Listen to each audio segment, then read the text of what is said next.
Mudah dibeli tetapi sukar dipakai. Itu antara masalah yang sering dihadapi pembeli pakaian secara dalam talian. Situasi ini lebih ketara menjelang musim perayaan apabila trend pembelian dalam talian meningkat. Keadaan tersebut turut meningkatkan permintaan terhadap perkhidmatan ubah suai pakaian. Tukang jahit, Jessica Lee berkata, beliau menerima banyak tempahan ubah suai baju raya daripada pelanggan yang membeli pakaian secara dalam talian. You beli tu, tak tentu muat. Tak tentu you puas. Kan? Kadang besar lah, kecil lah, kualiti out lah, jahitan out lah. Tentu like dia dah siap sulam.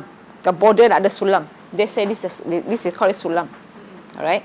So sulam ni, dia kata, Jess, it's too long lah. I want to cut it short. I said no, because bottom already got sulam. How we want to cut short?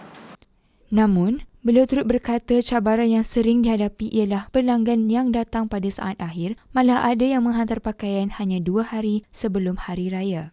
Susah tu bukan order, susah tu kain. Kain kadang-kadang dipis sampai paper. Kerana jarang sangat. And then you have to hati-hatilah. Kalau sekali kita lasak tu kan, habis rosak. It depends dia order macam mana lah. Kalau pendek ke, kasih kecil ke, is very short time ni, half an hour we can settle. Dalam pada itu, Jessica Lee mengakui tempahan baju raya semakin berkurang, berkemungkinan disebabkan kos menjahit yang kini lebih tinggi. Menurutnya, harga tempahan boleh mencecah sehingga RM3,500 bergantung kepada rekaan, manakala harga biasa sekitar RM480 sepasang dengan caj minimum RM160. Bagi raya tahun ini, jumlah pelanggan yang menempah baju baru dan yang mengubah suai pakaian siap dibeli adalah hampir sama.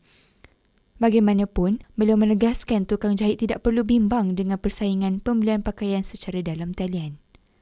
You buka kedai tu, you punya business takkan habis tu. You get a lot of category to do it.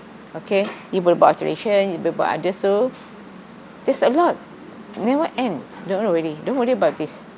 Yeah, don't worry kata, oh nanti ini suruh pergi tempah, oh sebelah sudah buka kedai yang sama saya, competition. No. This one never got competition.